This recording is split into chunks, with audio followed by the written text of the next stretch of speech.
short video here to promote the National Animal Rights March on Saturday, August 26th, meeting at the Marble Arch, Tube. The march will be going to Parliament Square via Oxford Circus, Piccadilly and Whitehall.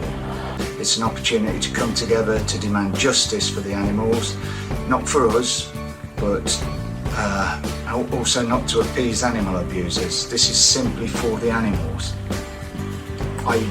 I will be marching for justice. So what do I mean by that? All animals ought to have a set of rights protected by the law and enforced. That is the justice that we seek for animals. I'll be marching for respect. Animals feel pain, pleasure, fear, frustration, loneliness and motherly love. Whenever we consider doing something that would interfere with their needs, we are morally obligated to take them into account. And I'll also be marching for peace.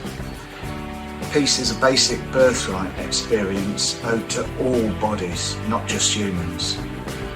Now, I think it's pretty clear why we should be marching. It's an opportunity to all come together, and we can also do outreach whilst we're marching. I always have done, handed out leaflets, talked to people as we're going by.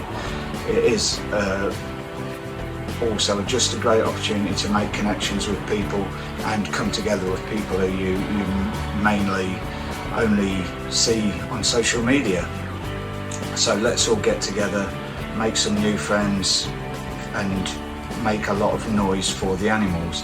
So I've been a vegan for 27 years now, just over, and a vegan is not somebody who keeps quiet to keep the peace and just eats non-animal products. That is not a vegan.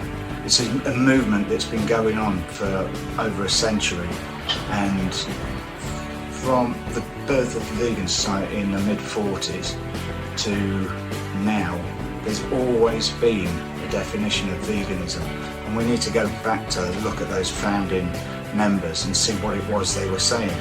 So here's what Leslie Cross had to say. So forgive me if I read from his quote. So, in a vegan world, the creatures would be reintegrated within the balance of nature as she is in herself. A great historic wrong, whose effect on the course of evolution must have been stupendous, would be righted. The idea that his fellow creatures might be used for man for self-interested purposes would be so alien to human thought as to be almost unthinkable. In this light, veganism is not so much welfare as liberation for the creatures and for the heart and mind of man. Not so much an effort to make the present relationship bearable as an uncompromising recognition that because it is in the main one of master and slave, it has to be abolished before something better and finer can be built. We need to understand what veganism is and push for it. It is part of the animal rights movement. It is essential to it. And if we're going to achieve liberation for animals, we've got to work together as liberationists, not as welfareists. That does not work. It never has worked. It never will work.